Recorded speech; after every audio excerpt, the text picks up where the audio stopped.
ఈ అవకాశం ఇచ్చిన సర్వోన్నతుడు ఘనమైన తండ్రికి మొదటిగా లెక్కలేని నా స్తుతులు స్తోత్రాలు తెలియపరుస్తూ ఈరోజు ఆరాధనకి చేరువచ్చిన నా సహోదరి సహోదరుని మీ అందరికీ ప్రభు అయిన యేసుక్రీస్తు పరిశుద్ధ నామమున హృదయపూర్వక వందనాలు తెలియపరుస్తూ ఆయా ప్రాంతాల్లో ఉండి లైవ్ ద్వారా మరి ప్రతి ఆదివారం ప్రతి బైబిల్ తరగతిలోనే చెప్పబడుతున్న వాక్యాన్ని వింటూ నేర్చుకుంటూ మరి పరిచర్య కొరకు ప్రార్థిస్తూ వాక్యం బలపడుతున్నాం.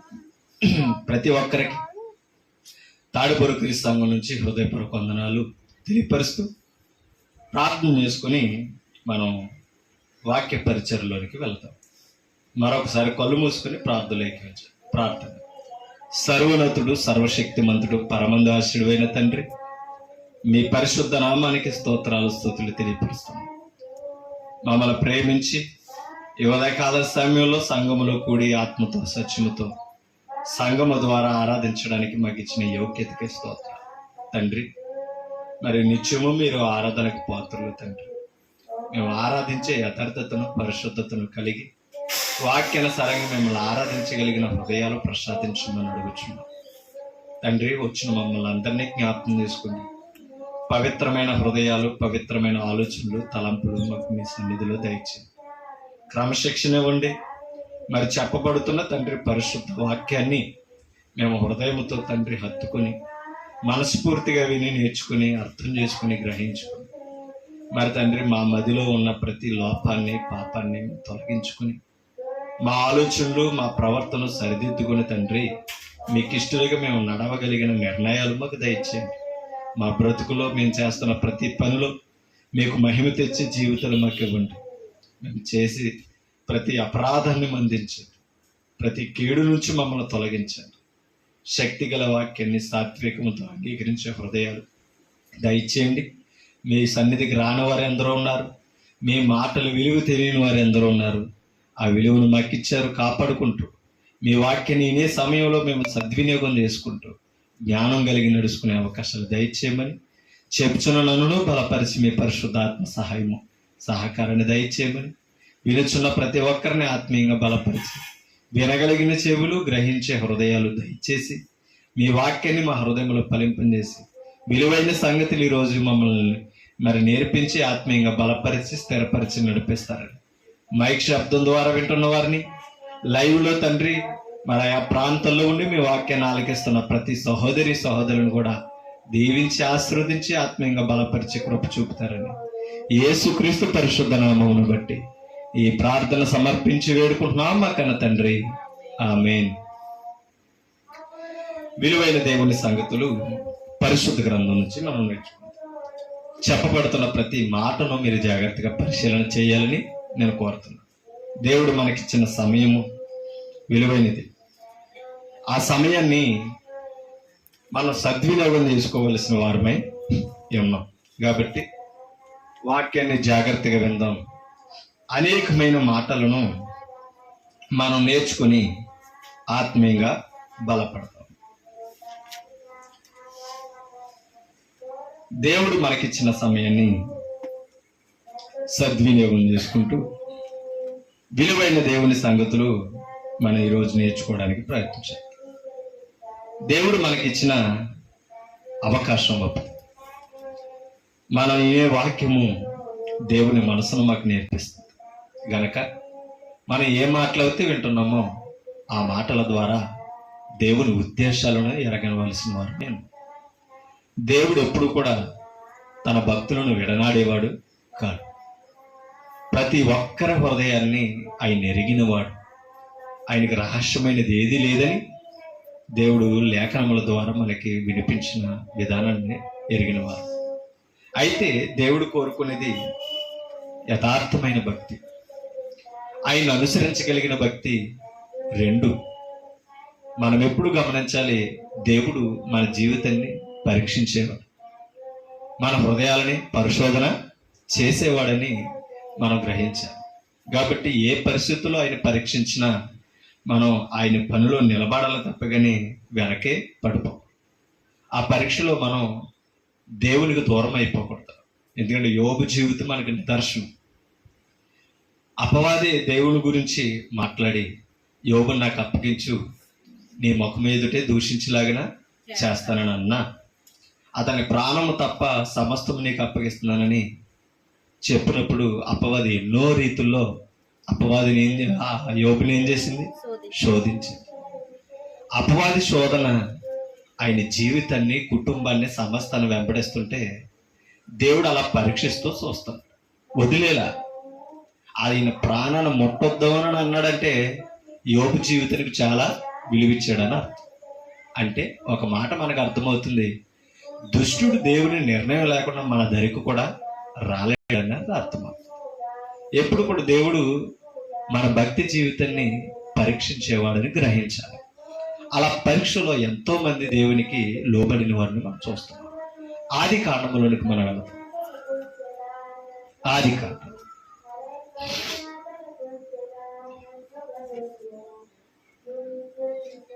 దేవుడు పరిశోధన చేసేవాడు అని రాసుకోండి. దేవుడు పరిశోధన చేసేవాడు. ఆది కాండము 22 అధ్యాయం మొదటి వచనాన్ని చదువు. ఆది కాండము 22 అధ్యాయం మొదటి వచనం. ఆ సంగతులు జరిగిన తరువాత దేవుడు అబ్రహామును ఏం చేశాడట? అబ్రహామును పరిశోధించాడట. ఏ సంగతులు జరిగిన తర్వాత?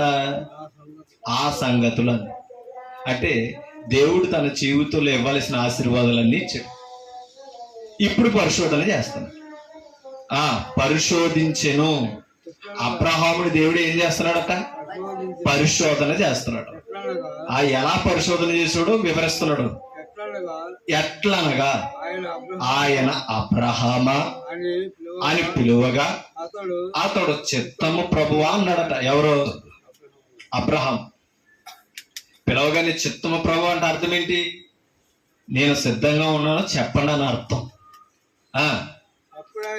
అప్పుడు ఆయన నీకు ఒక్కడై ఉన్న నీ కుమారుని అనగా నీవు ప్రేమించు ఇస్సాకును తీసుకుని మోరియా దేశమునకు వెళ్ళి అక్కడ నేను నీతో చెప్పబో పర్వతములలో ఒక దాని మీద దహన బలిగా అతని నర్పించమని చెప్పాడట. ఎంతటి పరిశోధన అండి ఇది! అమ్మా, అర్థమవుతుందా? సామాన్యమైన పరిశోధన కాదు. ఆలోచించాలి. అబ్రహాముని దేవుడు ఏర్పరచుకున్నప్పటి నుంచి, దేవుడు పిలిచినప్పటి కాడి నుంచి ఎక్కడికి పంపితే అక్కడికే వెళ్ళాడు. ఎవరో? అబ్రహాం. దేవుని నిర్ణయాన్ని, మార్గాన్ని ఎప్పుడు కాదల్లా. దేవుడు చూపించిన ప్రదేశానికి వెళ్ళాడు. అయితే అబ్రహాముకున్న లోటు దేవుడిని ఎరిగినవాడు. నువ్వెన్నిచ్చిననేమి నాకెవరు లేరు, సంతానం లేదు.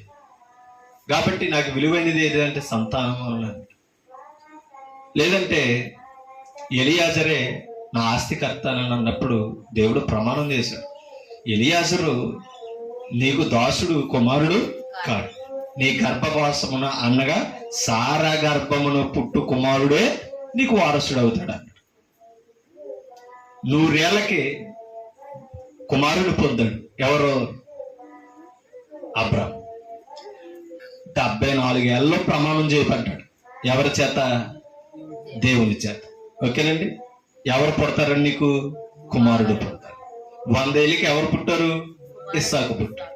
ఓకేనండి. అంటే 25 ఏళ్ళు ఎదురు చూశాడు. అర్థమవుతుందండి? 25 సంవత్సరాలు దేవుడిచ్చిన మాట నెరవేరుస్తాడని ఎదురు చూశాడు. 25 సంవత్సరాలు ఎక్కడ ఇసుకు పుట్టలేదంటారా? ఆలోచించండి. ఇసుకు పుడితే మీకు అర్థమవుతుందండి. అబ్రహాము నిర్లక్ష్యం చేస్తే అబ్రహాముని గురించి దేవుడు ఉన్నతంగా మాట్లాడ్డండి. తెలుసా? ఒక మాట మీకు చూపిస్తాను. రోమిలికి రాసిన పత్రిక, రోమిలికి రాసిన పత్రిక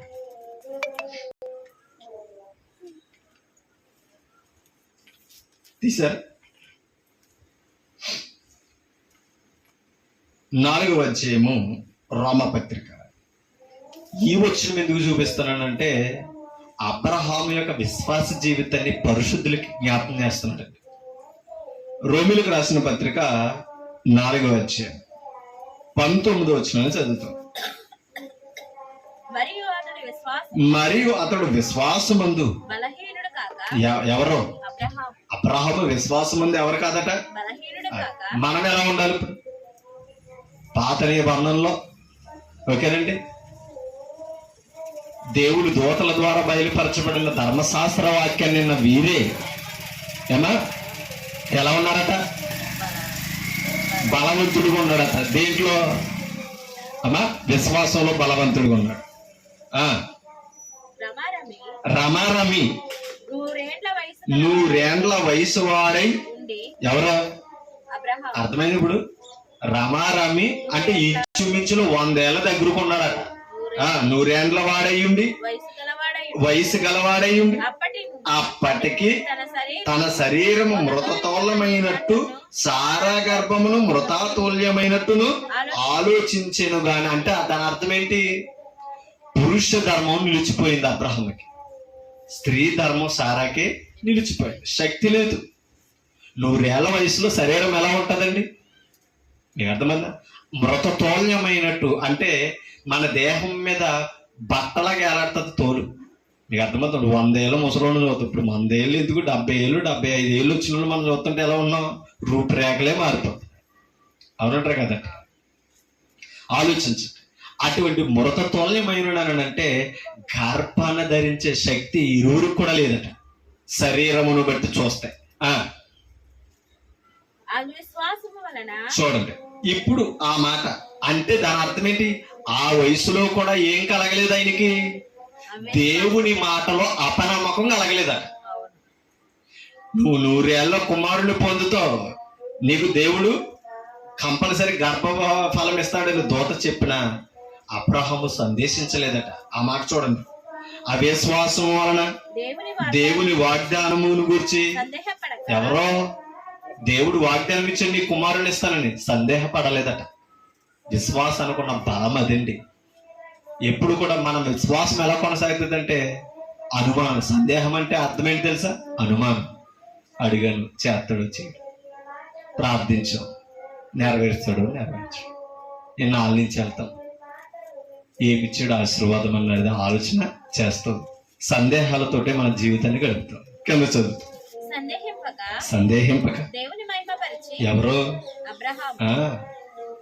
ఇస్తానని చెప్పి ఎదురు చూస్తూ దేవుణ్ణి ఏం చేస్తున్నాడట? మనం అడిగింది ఇవ్వకపోతే ఇంటికి ఉంటాం. అవునా? ఇచ్చాక వెళ్తానులే ప్రార్థనగా అనుకుంటాం. ఏదైనా కార్యం చేయాలనుకో, ఏదైనా మేలు చేస్తే అప్పుడు కృతజ్ఞత పెడదాం, వాక్యాన్ని నింపిద్దాం, దేవుని కార్యాన్ని జరిగిద్దామని అనుకుంటాం. ఇస్తానన్న ప్రమాణం చేసినందుకు మహిమ పరితేనే ఉన్నాడట 25 ఏళ్ళు అబ్రహాం. మీకు అర్థమవుతుందా? అంటే ఈ సంవత్సరం ఇస్తాడు, ఈ సంవత్సరం ఇస్తాడు, ఈ సంవత్సరం ఇస్తాడని 25 ఏళ్ళు నడిచాడే తప్ప కానీ ఇన్ని సంవత్సరాలు అయింది ఇవ్వడనేసి 24 సంవత్సరాలు ఆగిపోలేదు. అర్థమైందంటారా? అంటే విశ్వాసానికి దూరం ఎంతైనా ఉంటుంది. ఓకేనా? కింద చదువుతాం. దేవుని మహిమపరిచి ఆయన వాగ్దానము చేసిన దానిని నెరవేర్చుటకు సమర్థుడని రూఢిగా విశ్వసించి విశ్వాసము వలన అది అందుకనే బలహీనుడు కాలేదని పౌలు ద్వారా తెలియపరిచాడు. పరిశుద్ధాత్మ లెక్కించిన మాటలు ఇవి. విశ్వాసం వలన ఏం పొందాడంట? దేవుడు ఇచ్చాడంటే మాట దాన్ని తప్పకుండా నెరవేరుతాడని నమ్మకాన్ని ఏర్పరచుకున్నాడట. మీకు అర్థమవుతుందా? అంతటి విశ్వాసం కలిగిన వాడని ఎవరో? అబ్రహాము. అటువంటి అబ్రహాము 100 ఏళ్ల తర్వాత కుమారుడు పొందితే దేవుడు సెలవిచ్చిన మాట ఏంటండి? అబ్రహాముని ఎలా పరిశోధిస్తున్నాడు? అబ్రహామా, నేను ఏర్పరచుకున్న పర్వతంలో ఒక పర్వతం, మోరియా పర్వతం మీద దగ్గరికి నీ కుమారుని తీసుకుని వెళ్ళి నువ్వేం చేయాలి? నా కొరకు ఏం చేయాలి? బలి అర్పణ చేయాలంటే ఏంటి ప్రభువా? నీకు అర్థమవుతుందా? ఎన్నేళ్ళు ఎదురు చూశాడండి ఆ కుమారుడి కొరకు. అబ్రహాము నువ్వు ప్రేమించు ఇస్సాకు అన్నాడు. అంటే 100 ఏళ్ల వయసులో పుట్టాడని ఎలా ఉంటుందండి బిడ్డల మీద ప్రేమ? నువ్వు ప్రేమించే ఇస్సాకును నాకు బలి ఇవ్వాలని దేవుడు అడిగాడండి. నీకు అర్థమవుతుందా? మనం అయితే ఏమంటాం చెప్పండి? ఏమో మరులు అనుకోవద్దు.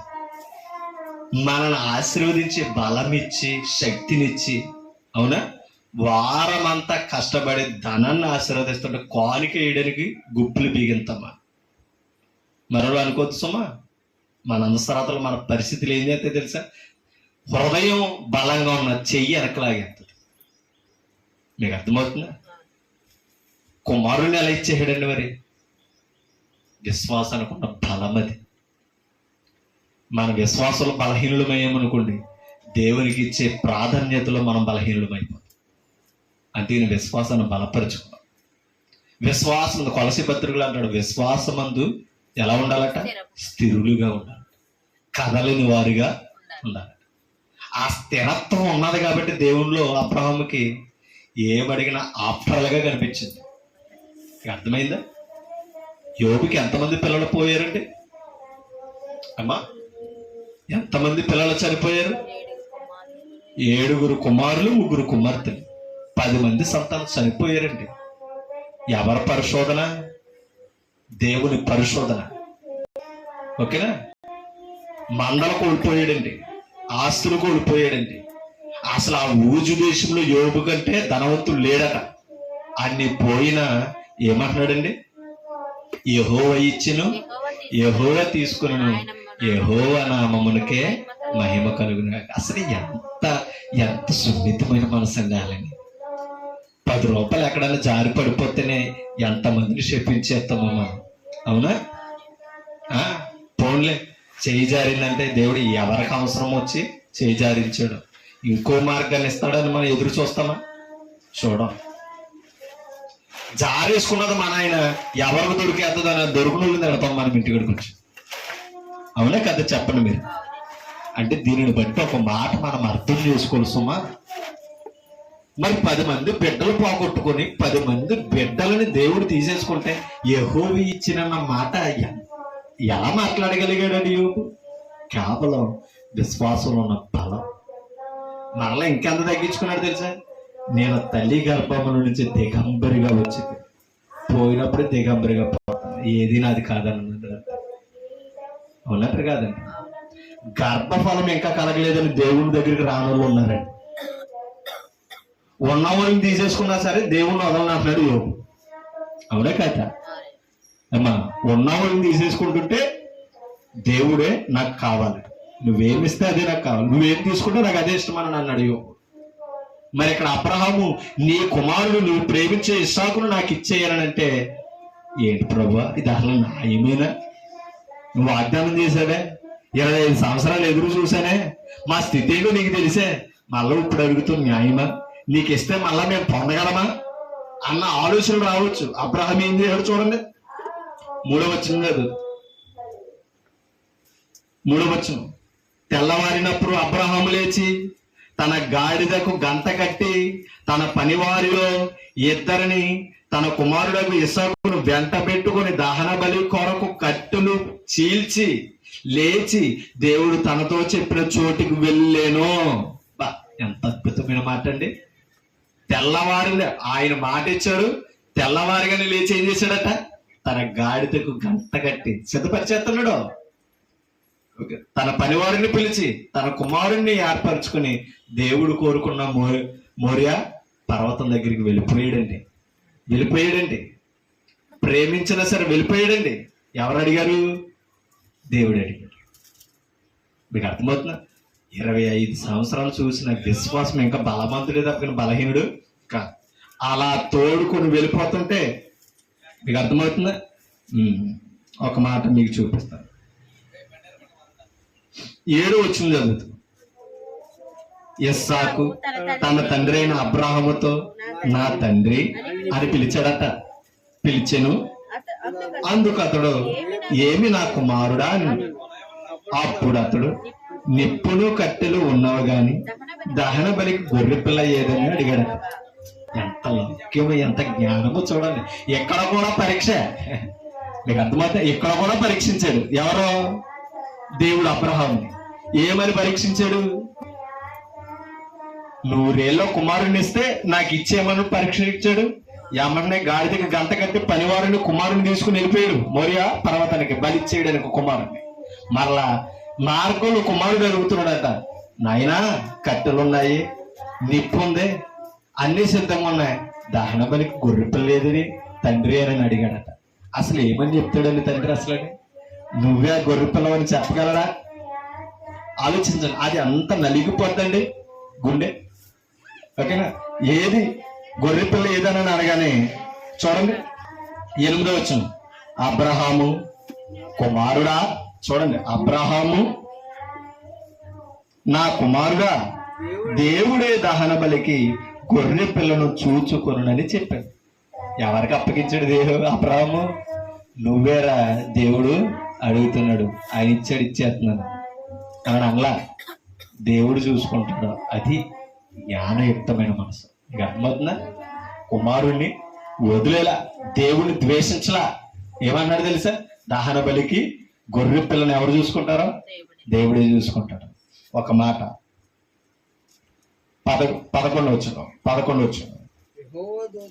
వచనం. అప్పుడు అబ్రహాము తన కుమారుని వధించుటకు తన చెయ్యి చాపి కత్తి పట్టుకున్నాడట. అంటే కత్తిలు పేర్చేసాడు. మీకు అర్థమవుతుందా? ఇప్పుడు ఏమవ్వాలి? బలిచ్చేయాలి. కత్తి ఎత్తాడట. ఏం చేయడానికి? బలిచ్చేయడానికి కత్తి ఎత్తాడు. కత్తి పట్టుకునగా 11 వచనం, యెహోవా దూత ఎక్కడి నుంచి? పరలోకం నుంచి అబ్రహాము దగ్గర దిగికి వచ్చేసిందట. ఏది? యెహోవా దూత పరలోకము నుండి దిగి వచ్చి పరలోకము నుండి అబ్రహామా అని అతను పిలిచిందంటే ఎప్పుడు?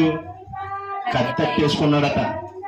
ఇచ్చేయడానికి, బలి చేసేయడానికి కత్తెట్టేసుకుంటే అబ్రహాం అని పిలవగా పిలిచను. అందుకు అతడు చిత్తమ్మ ప్రభువా అన్నాడట. కత్తి పట్టుకుని కూడా చిత్తమ్మ ప్రభువా అని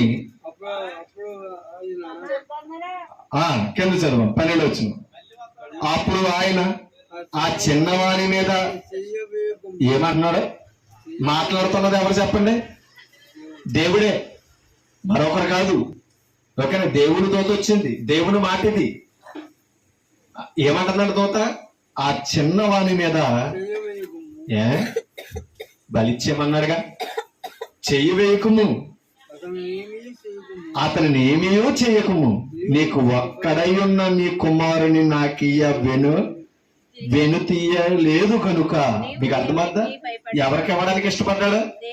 అది వెనుతీయలేదట, సందేహపడలేదట. వెనుతీయలేదు కనుక నీవు దేవునికి భయపడవాడు అని ఇందువలన నాకు కనబడుచున్నది. ఏమన్నా అర్థమైంది మీకు పాయింట్? ఇందువలన నాకు. ఆయన ఇప్పుడు దేవుడు అబ్రహాములో ఏం చూడాలనుకున్నాడు తెలుసా? భయం. దేవునికి విధేయుడు అవుతాడు, అవిధేయుడు అవుతాడు చూశాడు అనమాట. పరీక్షించాడు. ఎక్కడ వరకు పరీక్షించాడు?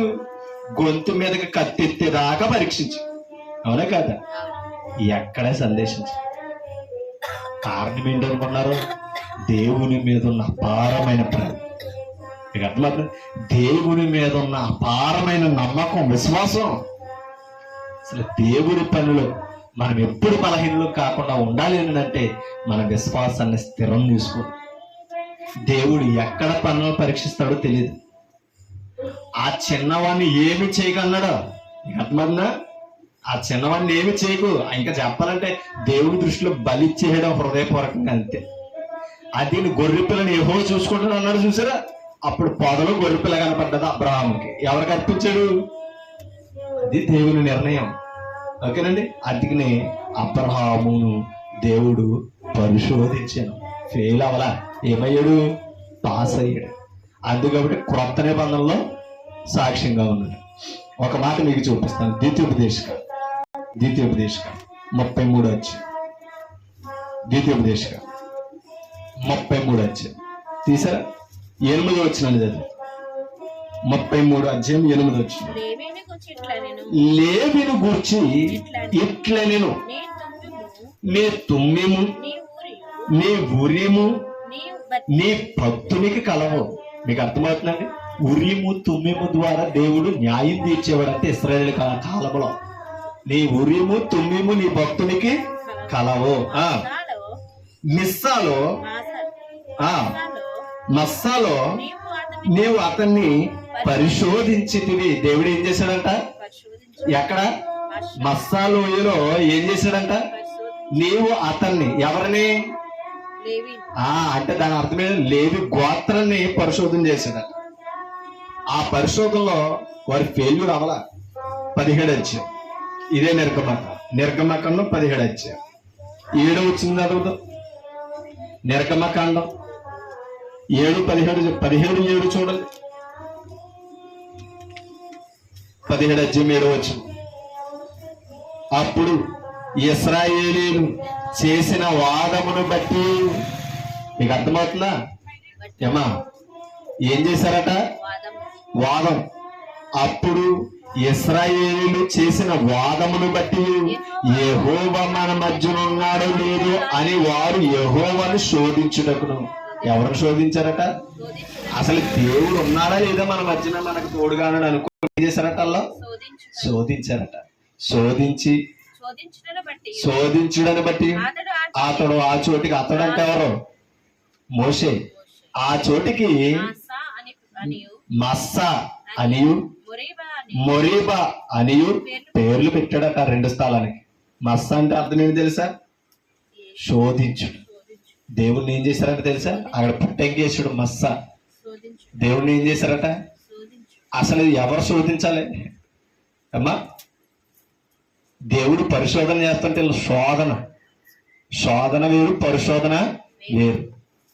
శోధించారట ఎవరిని? అసలు దేవుడు ఉన్నాడా లేదా. మరి అన్నాళ్ళని ఎలా నడిచారు అరణ్యంలో? మీకు అర్థమవుతుందా? దేవుణ్ణి ఏం చేశారట? శోధించారు. మస్స అనగా శోధన, మొరీబ్ అనగా అని అర్థం ఏంటి? వాదం. ఎవరితో వాదించారు? దేవునితో, మోషేతో వాదించారట. అందుకనే దేవుడు వారి మధ్యన ఉన్నాడో లేదని పరీక్షించారట, వాదన చేశారట. వాళ్ళు ఏం చేశారు? ఇప్పుడు దేవునితో వాదించి, దేవుని శోధించి ఏమా ఏం చేశారు? అవిశ్వాసులు అయ్యారు. సంఖ్యాకాండంలోనికి మనం వెళ్తాం. సంఖ్యాకాండం 20 అధ్యాయం 13 వచ్చు. సంఖ్యాకాండము 20 అధ్యాయము 13 వచ్చు. చూడండి, అక్కడ మాట కనబడుతుంది మనకి. అవి మొరీబా జలమనబడెను. ఎలయనగా అమ్మా ఇశ్రాయేలీయులు, ఎవరో ఇశ్రాయేలీయులు యెహోవాతో వాదించారట. ఎక్కడ? మొరీబా జలమ దగ్గర వాదం చేశారట. ఆయన వారి మధ్యను తను ఏం చేశాడట? మీకు అర్థమవుతుందా? ఆ నది దగ్గరకు వచ్చేటప్పటికి ఆ నీళ్లు త్రాగడానికి ఏం చేశారట తెలుసా అమ్మా? శోధించారట దేవుణ్ణి. ఓకేనా? అందుకనే దేవుడు వారిని మొత్తాడు, 2 వారికి సమృద్ధిగా ఇచ్చి తను పరిశుద్ధపరుచుకున్నాడట. అందుకని అన్నాడు, అవి మొరీబా జలమనబడెను. ఎలయనగా ఇశ్రాయేలీయులు యెహోవాతో వాదించినప్పుడు. దాహం కొరకు ఎవరితో వాదన చేశారట? దేవునితో వాదించారట. వాదించినప్పుడు ఆయన వారి మధ్యను తను పరిశుద్ధపరుచుకున్నాను. ఎలాగా? ఇచ్చి. మీకు అర్థమవుతా? వారికి ఇవ్వాల్సిన ఇచ్చి ఏం చేసాడు ఉన్నాడట? ఆయన పరిశుద్ధపరచుకున్నాడు. ఇవ్వకపోతే దేవుడు లేడంత. ఇందాకేమన్నాడు? యెహోవా మన మధ్యన ఉన్నాడు లేదని ఏం చేశారట? శోధించారు, వాదించారు. ఓకేనా? కానీ ఈయన ఏం చేశాడట? వారు శోధించిన, వాదించిన ఆయన ఇవ్వాల్సిన నీళ్ళు ఇచ్చాడు. ఏమన్నా అర్థమైందమ్మా? ఎందుకని అరణ్యములో నీళ్ళే. మోషేతో అన్నాడు, వెళ్ళి బండతో మాట్లాడమంటే ఏం చేశాడు? వీళ్ళ వాదనకి ఇసుకుపోయి ఇశ్రాయేలుని ద్రోహులని తిట్టి ఆయన చెప్పిన మాట మర్చిపోయి మోషే మాట్లాడమంటే బండతో ఏం చేశాడు? కర్రతో 2 సార్లు కొట్టాడు. ముందు పని కూడా ఏం చేశాడు? కొట్టమన్నాడు, కొట్టాడు. అవునా ఏమా? కొట్టమన్నాడు, కొట్టాడు. 2 సార్లు ఏం చేయమన్నాడు? నువ్వు ఆ బండతో మాట్లాడు, ఆ బండకి ఎదురుగా నేను ఉంటాను, నీకు నీ ఇశ్రాయేలుడికి సమృద్ధిగా జలం వస్తుందని చెప్తే వారితో విసుకుపోయి, మీకు అర్థమవుతుంది ఏం చేశాడు తెలుసా? మాట మర్చిపోయి వాదించాడు. ఇశ్రాయేలు వాదనకి ఏం చేశాడు తెలుసా? వారిని శపించి బండతో మాట్లాడమంటే కొట్టాడు. దేవుణ్ణి పరిశుద్ధపరచలేదండి ఇశ్రాయేలు ముందు. ఎవరు తెలుసా? మోషే, అహరోను. అందుకని ఒక మాట అన్నాడు, మీరు కానాను చూడన్నాడు. అక్కడే ఒక మాట చూపిస్తాను చూడండి.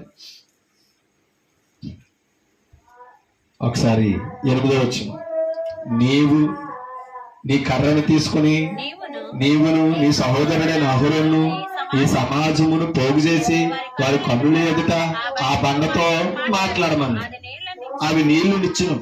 నీవు వారి కొరకు నీళ్లను బండ నుంచి రప్పించి సమాజమునకు వారి పశువులకును త్రాగుట కిమ్ము. ఎవరేమన్నారో? దేవుడేమన్నాడు? త్రాగుట కిమ్ము. 9వ వచనం, యెహోవా అతనికి ఆజ్ఞాపించినట్లు మోషే ఆయన సన్నిధి నుండి ఆ కర్రను తీసుకుని పోయిను. తరువాత మోషే అహరోనులు ఆ బండ ఎదుట సమాజం ఏం చేశారట? పోగు చేసినప్పుడు అతడు వారితో, ఎవరితో? ఆయన ప్రజలైన ఇశ్రాయేలుతో ఏమన్నాడట? ద్రోహులారా వినుడి, మేము ఈ బండలో నుండి మీ కొరకు నీళ్లు ఈయన రప్పించడం ఏంటి? మీకేనా అర్థమవుతుందన్నమాట? మీ కొరకు మేము నీళ్లు రప్పించాలా అని అన్నాడు. ఏమన్న వాళ్ళు ఎవరో? ఏమన్నవాడు దేవుడు. మేము రప్పించాలంటే వీరి పెత్తనం ఏంటి? దేవుడు సెలవు ఇచ్చినప్పుడు అది వారి శక్తిగా తీసుకోకూడదండి. మళ్ళీ ఏమన్నాడు అక్కడ? ద్రోహులారా అన్నాడు. క్రొత్త నిబంధనలో యేసు ప్రభు ఏమన్నాడు? 5వ అధ్యాయంలో, అవునా? యేసు ప్రభు ఏమన్నాడు? ద్రోహి అను పిలుచువాడు నిత్య నరకాగ్నికి లోనగునని అన్నాడు. నీకు అర్థమవుతుంది? ద్రోహి అని పిలవకూడదు. చూడండి ఒక మాట, మత్తయి సువార్త 5వ అధ్యాయం 22వ వచనం చూడండి. ఆ మాటలో అవసరమైతే ఆ వచనం ఈ వచనం అండర్లైన్ చేసుకోండి. 22వ వచనం, మత్తయి సువార్త 5వ అధ్యాయం 22వ వచనం, నేను మీతో చెప్పినదేమనగా తన సహోదరుని మీద కోపపడు ప్రతివాడు విమర్శకులోనగును, తన సహోదరుని చూసి వ్యర్థుడా అని చెప్పువాడు మహాసభకు లోనగును, ద్రోహి అని చెప్పువాడు నరకాగ్నికి. అంటే ద్రోహి అన్న పదం ఎంత భయంకరమైనదో చూడండి. యేసు ప్రభు మాట్లాడుతున్నట. ద్రోహి అని సహోదరుని ఏం చేయకూడదట? పిలవకూడదు. మరి ఇశ్రాయేలీయులు ఎవరో మోషేకి సహోదరులు కాదా? దేవుని పిల్లల్ని ఏమనకూడదంట? ద్రోహి అని అనుకో. అందుకనే నీ నాలుకను అదుపులో పెట్టుకోను. కానీ ఇక్కడ మోషే ఏమని చెప్పాడు? ద్రోహులారా. రండి సంఖ్యాకాండానికి, ద్రోహులారా వినుడి, మేము ఈ బండలో నుండి మీ కొరకు నీళ్లు రప్పింపబడినా అన్నాడట.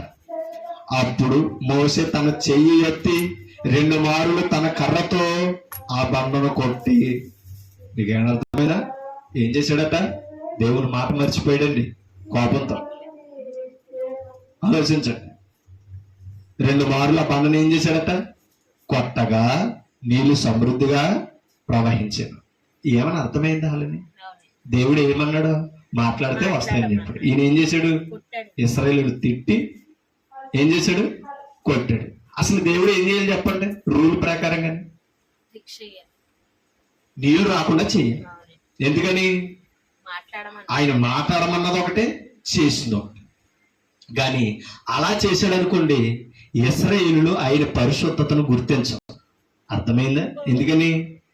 మనం ఇందాక నిర్గమాకాండంలో చదువు, యెహోవాతో ఏం చేస్తున్నారు? శోధించి వాదిస్తున్నారు. మరి దేవుడు వీరి మధ్యన ఏం చేసుకోవాలి? పరిశుద్ధపరుచుకోవాలి. కాబట్టి అన్న మాటను ఇచ్చి నీళ్ళిచ్చి పోషించి ఏం చేశాడు? తన నామాన్ని పరిశుద్ధపరచుకున్నాడు. కానీ తన నామమును సన్మానించడంలో మోషే అహరోనులు నిర్లక్ష్యమయ్యారు. మీకు అర్థమవుతుందా? అంటే మనుషులు చేసిన దానికి దేవుడు ఎవరికి అన్యాయం చేసేవాడు కాదు. అందుకని ఒక బైబిల్లో మాట ఉంటుంది, దేవుడు అన్యాయం చేయుట అసంభవం. మీకు అర్థమవుతుందా? మనం కోపాలతో దేవుని మీద ఆలోచించండి. కోపాలతో దేవుడికి దూరమైన, దేవుడి పనిని అనాక్ష్యం చేసిన, దేవుడు అదే కోపం మనం మీద చూపించాడు అనుకోండి, ఇశ్రాయేలు రాలిపోయినట్టు రాలిపోతాం. అంత కోపం మన మీద చూపించడానికి కారణం ఏంటంటే, చూపించకపోవడానికి క్రీస్తు కృప మనకు అడ్డొస్తుంది ఈరోజు. అర్థమైందా? అందుకనే ఏం చేశాడట ఆయన? నీళ్లు సమృద్ధిగా ప్రవహించింది. సమాజమును పశువులను త్రాగిను. అప్పుడు యెహోవా మోషే అహరోనులతో, మీరు ఇశ్రాయేలు కన్నుల ఎదుట నా పరిశుద్ధతను ఏం చేయాలంటే సేవకుడు అది విశ్వాసం ఏం చేయాలి? సన్మానించాలండి ఆయన నామముని. సన్మానించున్నట్లు నన్ను నమ్ముకొనకపోతిరి గనుక ఈ సమాజమును నేను వారికి ఇచ్చిన దేశంలోనికి మీరు తోడుకొని పోరని చెప్పాను. మీకు అర్థమవుతుందా? ఎక్కడికి పోరాట? వారికి ఇస్తున్నాను వాగ్దాన దేశం, కారణ దేశం మీరు వెళ్ళరని చెప్పాడు అంతే దేవుడు. కారణం ఏంటనుకుంటున్నారు? దేవుడు సెలవిచ్చిన మాట చెయ్యాలి, చెప్పిన మాట చెయ్యాలి. మీకు అర్థమవుతుందా? ఒకసారి న్యాయాధిపతుల గ్రంథం 3:4. న్యాయాధిపతుల గ్రంథం 3:4 చూడండి ఆ మాటలు. ఒక మాట మనం చదువుతాం. 3:4 1, 2, 3, 4 వచనాలు కూడా కలిసి ఉంటాయి. న్యాయాధిపతుల గ్రంథం 3:1. ఈ ఇశ్రాయేలులకును కానానీయులకును జరిగిన యుద్ధములన్నిటినీ చూడని వారందరినీ శోధించడానికి దేవుడు. ఎందుకంటే తరాలు పెద్ద తరం రాలిపోయారండి, చనిపోయారు. ఇప్పుడున్న తరాల్లో, ఆనాడున్న తరాల్లో ఆ పిల్లలు ఏం చేయాలట? యుద్ధం నేర్చుకోవాలట. అందుకనే చూడని వారందరినీ శోధించి ఇశ్రాయేలుల తరతరముల వారికి అనగా పూర్వం ఆ యుద్ధములను ఏమాత్రమును చూడని వారికి యుద్ధము చెయ్య నేర్పినట్లు యెహోవా ఉండనిచ్చిన జనములు ఇవ్వట. కొంతమంది లిస్టు చెప్పాడండి. ఆ జనాలను ఎత్తుకుంచాడట. ఇశ్రాయేలు పిల్లలకి యుద్ధం నేర్పాలట. ఆ యుద్ధం నేర్పడానికి వారిని శోధిస్తున్నాడట. ఎందుకని? వాళ్ళు ఉన్నారనుకోండి, శత్రువు ఉంటే ఏం చేయొచ్చు? యుద్ధం చేయొచ్చు. శత్రువు లేకపోతే అంతే కదా అమ్మా. ఇప్పుడు ప్రభు పని ఉన్నది మనకి, ఓకేనా? ఆయన పని చేయాలి కాబట్టి మనం ఏం చేయాలి? విశ్వాసం ఉండాలి. విశ్వాసం పెంచేదేది వాక్యం. వాక్యం లేకపోతే ఏమి లేదు, విశ్వాసం. విశ్వాసం లేకపోతే మనం దేవుని దగ్గర ఏం చేయలేము, నిలబడలేము. ఇశ్రాయేలు అందరూ ఏం చేశారు? దేవుడు పరిశోధన చేస్తున్నప్పుడు వాళ్ళు శోధించి శోధనలో దేవుడిని నిర్లక్ష్యం చేశారు. అవునా కాదు ఏమా? వారు వాదం చేశారు, దేవుడి మీద తిరుగుబాటు చేశారు. అబ్రహాము చేశాడు అలాగా తిరుగుబాటు? ఏమా నువ్వు అన్యాయం చేస్తున్నావు అని అన్నాడా? వాదించలేదు, శోధించలేదు అబ్రహాము. యోబు కూడా శోధించలా, కానీ ఇశ్రాయేలుడు శోధిస్తా. కొన్నిసార్లు మనం దేవుడు ఇది చేస్తే అప్పుడు చూస్తానులే అని అనుకున్నట్టు దేవుడు శోధిస్తున్నట్టు మనం దేవుడు పని నేను చేస్తే నా పని ఆయన చూసుకుంటాడన్న మనసుకు రావాలి. అవునంటారు కదట్రా? ఆలోచించండి. అందుకని దేవుడు వారిని అలా ఉండనిచ్చాడట. యోబు గ్రంథం 13:9. యోబు గ్రంథం 13:9 చూడండి ఆ మాట. ఆయన మిమ్మును పరిశోధించుట ప్రశ్న. అర్థమవుతుందా? క్షేమమా కాదా? క్షేమం నిలబడాలి. యోబు మాట్లాడుతున్నాడు, ఆయన మిమ్మును పరిశోధించుట మీకు క్షేమమా, లేక ఒకడు నరులను మోసము చేయనట్లు మీరు ఆయనను మోసం చేయుదురా? ఆయన పరిశోధన చేస్తున్నప్పుడు, పరీక్షిస్తున్నప్పుడు మనం ఏం చేయాలి? అబ్రహాములా యోబులా లోబడాలి. ఇశ్రాయేలులా ఏం చేయకూడదు? శోధించి వాదించి తిరుగుబాటు చేయకూడదు. అది మనకు క్షేమమో కాదట. ఆయన పరిశోధన చేశాడు అనుకో, మనకి ఏముందే ఏమా? ఆయన పరిశోధన చేశాడు అనుకో, మనకి క్షేమం. అవునా కాదా? యోబు అందుకనే ఆయన పరీక్షిస్తున్నాడు అని గుర్తించాడు. కీర్తన గ్రంథం 39 చూడ. కీర్తన గ్రంథం 39:23. కీర్తన గ్రంథం 39:23.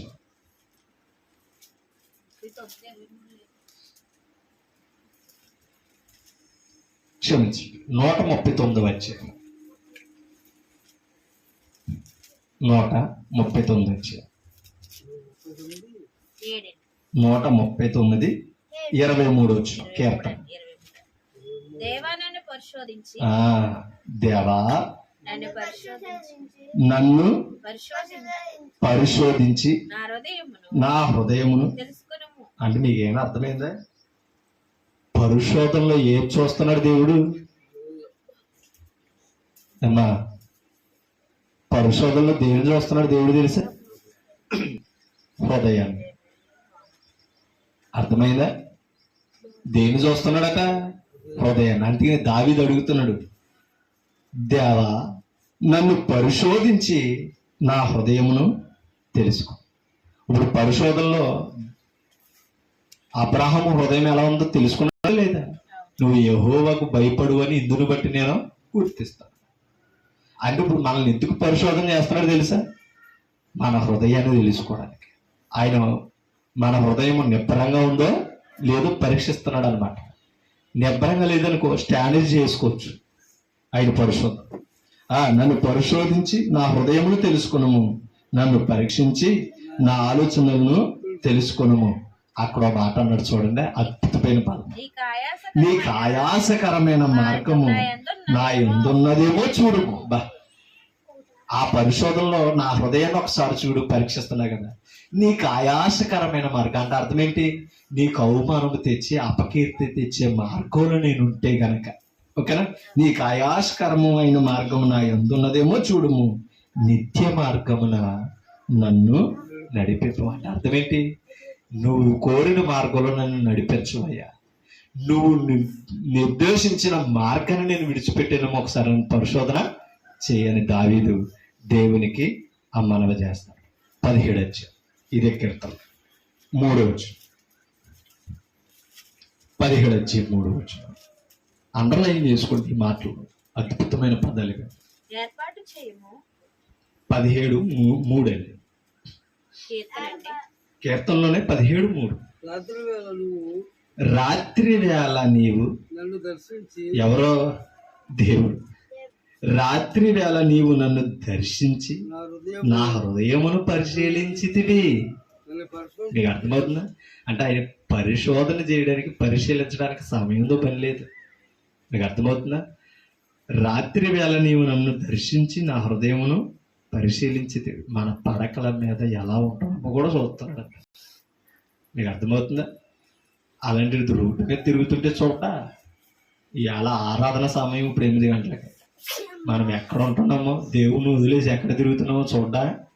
అది కాబట్టి ఇప్పుడు కూడానండి, ఆదివారం కూడా ఒక పరీక్ష, అవునే కదా అమ్మా? ఆదివారం మనం పరిశోధిస్తుంది. ఈ దినంలో దేవుణ్ణి ఉపయోగించుకుంటామా, దినాన్ని తీసుకుని దేవుణ్ణి వదిలేస్తాం అమ్మా? అవునే కదా? ఇప్పుడు ఈ పరిశోధనలో మనం విశ్వాసంతో కూడిన క్రైస్తవులమైతే ఏం చేయాలి? మనకి ఎన్ని పనులున్నా, ఎన్ని బాధలున్నా ఎక్కడికి రావాలి? అప్పుడు ఆయనకి ఆయాసకరమైన మార్గం మన దగ్గర లేనట్టు. ఆయన సన్నిధి వదిలేసి అక్కడెక్కడ తిరుగుతున్నాం అనుకోండి, ఎన్ని విలువైన పనులు చేస్తున్నా అది దేవుని కంటే విలువైనది కాదు. కాబట్టి ఆయనకు ఆయాసం. మీకు అర్థమైందా? అంత అసహ్యత పుట్టించేది అనమాట. అందుకని అంటున్నాడు, రాత్రి వేళ నీవు నన్ను దర్శించి నా హృదయమును పరిశీలించితివి, నన్ను పరిశోధించితివి, నీకు ఏ దురాలోచనయు కానరాలేదు.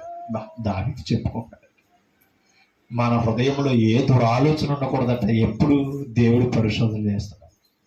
రాత్రి వేళలలో కూడా మన హృదయంలో ఏ పుట్టకూడదంట? దురాలోచనలు పట్టకూడదు, చెడు తలంపులు పట్టకూడదు. మనం దేవుని సన్నిధికి వచ్చినప్పుడు భయపడడం కాదు, రాత్రి పగలు భయపడుతూనే ఉండాలి దేవుని. అది నేర్చుకోవాలండి మనం ఇప్పుడు కూడా. 105వ కీర్తన 19 105, 19 119 105:9 చూడండి. 105:9 19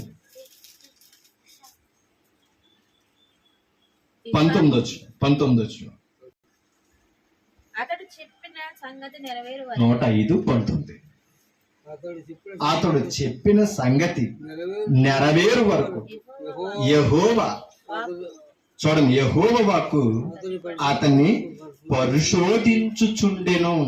మీకు అర్థమవుతుందా? యెహోవా వాక్కు అతడు చెప్పిన సంగతి నెరవేరు వరకు. అతడు అంటే ఎవరు? యోసేపుని గురించి మాట్లాడతాడు. యోసేపు ఏమని చెప్పాడు అన్నలతోడు తండ్రితోటి? అన్నలారా, మీకు అర్థమవుతుందా? నేను పని పట్టుకుంటుంటే నా పనికి ఎన్ని పనులు నమస్కరిస్తున్నాయన్నాడా అమ్మా? 12 పనులు. మీకు అర్థమవుతుందా? ఎందుకంటే యాకోబుకి ఎంతమంది కుమారులు? 12 మంది కుమారులు. మీ పనులని నా పనులకు నమస్కరిస్తానంటే వాళ్ళు క్యాచ్ చేశారంటే నీకు మేము దోషులపై నమస్కరిస్తామా? మరలా 2వ రోజు కళ వచ్చింది. ఆ కళ కూడా చెప్తున్నాడు, అన్నలారా నిన్న పనులే నాకు నమస్కరించింది, నా పనులకే. ఇప్పుడు ఎవరు నమస్కరించారు తెలుసా? సూర్య చంద్రులు కూడా నమస్కరించారని చెప్పాడు. ఇలాగేమో అర్థమైంది. సూర్య చంద్రులు నమస్కరించారంటే నీ తల్లిదండ్రులు కూడా నీకు నమస్కారం చేస్తారా? నువ్వు అంత గొప్పడు అవుతావా? ఈ కార్యాలన్నీ నచ్చకే, తండ్రి ప్రేమ నచ్చకే అన్నలు ఏం చేశారు? కొద్ది చంపేయాలనుకున్నప్పుడు రూబేను ద్వారా తప్పింపబడి ఆ ఐగుప్తీయునికి దాసుడిగా అమ్మబడ్డాడు. ఈ మాట నెరవేరినట్లు యెహోవా అతను ఏం చేసిందట? అర్థమైందండి మీ మాట? యెహోవా అతను ఏం చేసిందట? పరిశోధించింది. ఎక్కడ పరిశోధించింది? అన్నలు కొట్టేసి అమ్మినప్పుడు పరిశోధన చేసింది. అమ్మ పొతిఫారు ఇంటికి వెళ్ళాడు, అవునా కదా? అక్కడ పెరుగుతున్నాడు. అక్కడి నుంచి రాజు భార్య ఏం చేసింది? నాతో శయనించమని అన్నది, నాతో ఉండమని అన్నది, కన్నేసింది, అవునా కదా? ఎవరో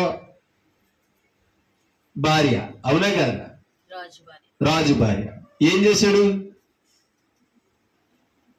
నేను ఇంత పాపము చేసి దేవునికి ఒడుకట్ట, నేను దేవుని ఎదుట యథార్థవంతుడిగా ఉండాలని విడిపించుకుని పారిపోయి వెళ్ళిపోయాడు, బలవంతం చేసి. ఎవరో? యోసేపు. యెహోవాకు అక్కడ పరిశోధన చేసిందా లేదా? మళ్ళీ చెరసాలకి వెళ్ళిపోయాడు. మరి రాజు భార్యని మరి చేసాడని నేను అవమానంగా మాట్లాడితే ఊరుకుంటాడో రాజు? బంధించి చెరసాలలో వేశాడు. చెరసాలలోకి వెళ్ళా కూడా అక్కడ పరిశోధన చేశాడు. అక్కడ ఆయన నమ్మకాన్ని బట్టి, విశ్వాసతను బట్టి అక్కడ పనివారందరి మీద నాయకుడిగా పెట్టాడంటే చెరసాల నాయకుడు. మీకు అర్థమవుతుందా? అక్కడ కళ వచ్చింది. ఈ రాజు దగ్గర ఉన్న వాళ్ళే అక్కడ చెరసాలలో వేయబడ్డారు. పానదాయకులు కూడా ఒకడు, భక్షకారికులు ఒకడు. ఈయన కలభావం చెప్పాడు. ఇద్దరికి ఏమొచ్చింది?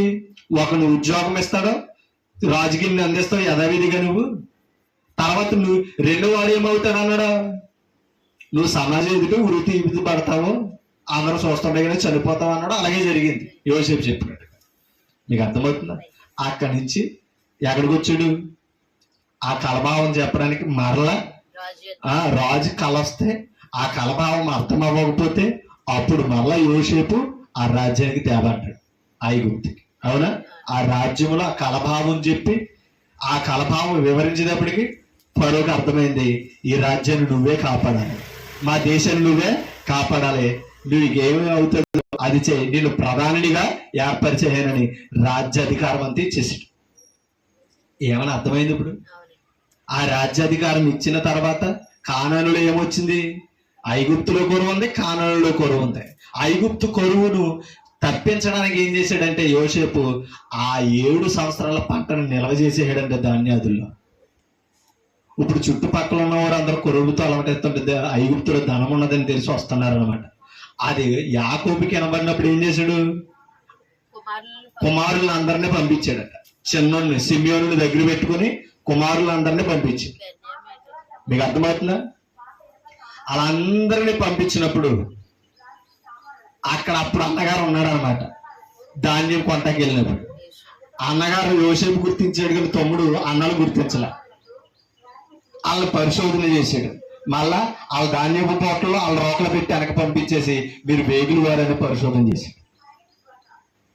అర్థమైంది మీకు? అలా పరీక్షించుకుంటూనే వచ్చాడు. తర్వాత మరలా వెనక్కి వచ్చి మా మోటల్లో మా ధాన్యములో ధనం ఉన్నది, మేము ఈ తప్పు చేయలేదని అనుకుంటే అప్పుడు అన్నయ్య వివరించాడు. కళ్ళంటే నీళ్ళు పెట్టుకుని తమ్ముడు యోసేపు. అప్పుడు అన్నలకు అర్థమైంది. అన్నలారా నేనే అని చెప్తే మేము తప్పు చేసామని క్షమాపణ కోరుతున్నారండి. ఏమన్నా అర్థమైందా? ఐగుప్తు దేశంలో ప్రధానిగా ఉన్నాడు ఎవరో? యోసేపు. వేగులు వారు అనగానే అయ్యా మేము వేగులు వారు కాదని నమస్కారం చేసి మోకాళ్ళ మీద పడ్డారు. ఎవరి దగ్గర? తమ్ముడి దగ్గర. కలభావం నెరవేరిందా లేదా? ఎందుకని? దేశ ప్రధాని గౌరవించకపోతే ఊరుకోరండి. అది దేశద్రోహం. అర్థమైంది మీకు? ఎవరైతే నీకు నమస్కరించాలా, నువ్వు అధికారం గొప్పడు అవుతావా అని కొట్టి చంపేసి అమ్మేసినప్పుడు ఏమయ్యారు? అప్పుడు ఏం చేశాడు తెలిసి యోసేపు ఏమన్నాడు తెలుసా?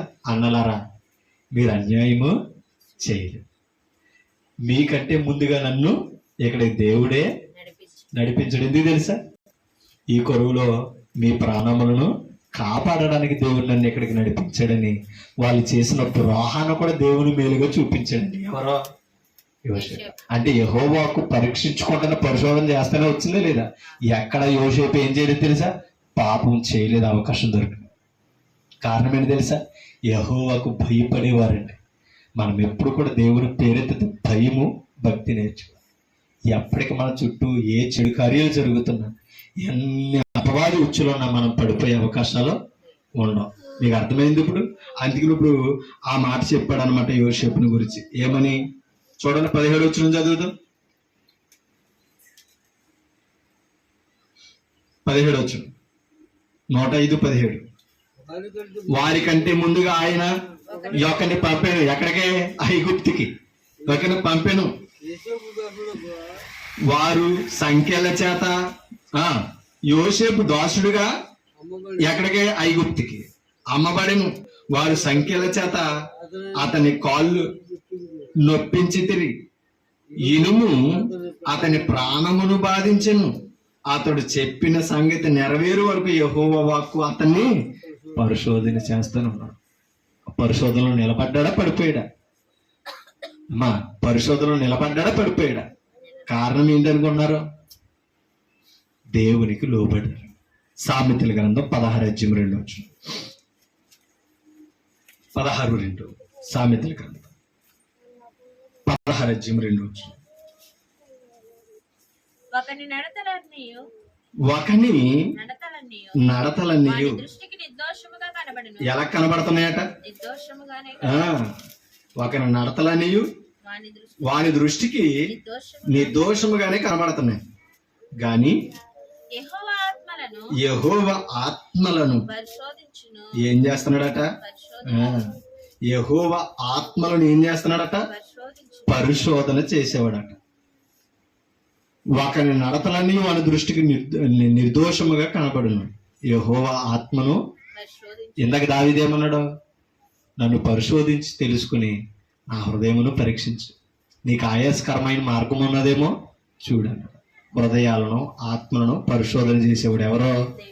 దేవుడు. అది ఎప్పుడు కూడా మనం మర్చిపోకూడదు. ఆయన పరిశోధన చేసి మనల్ని ఏం చేస్తున్నాడట? మన హృదయాన్ని, మన ఆత్మలను ఆయన తెలుసుకుంటాడు. ఒక మాట మీకు చూపిస్తాను. ఇర్మియా గ్రంథం ఒక్కసారి 27 అధ్యాయం, ఇదే సామెతలు 27:21 చదువుదాం. చూడండి, ఈ మాట అండర్లైన్ చేసుకుంటే, మోస చేత వెండిని, కొలిమి చేత బంగారమును. మీకు అర్థమవుతుందా? వెండికి ఏది తగినదంట? మోస. బంగారమునకు కొలిమి. ఈ రెండు పరిశోధనలోనే వాటికున్న మోసపోయి శుద్ధి అవుతుంది. తాను పొందిన కీర్తి చేత నరుని పరిశోధింప. అది దేవునికి ఉన్న కీర్తిని బట్టి ఏం చేస్తున్నాడని తెలుసా? పరిశోధన చేస్తున్నాడు. ఇర్మియా గ్రంథం 20:12. ఇర్మియా గ్రంథం 20:12 చదువుదాం. చూడండి, అక్కడ ఒక మాట ఉంది.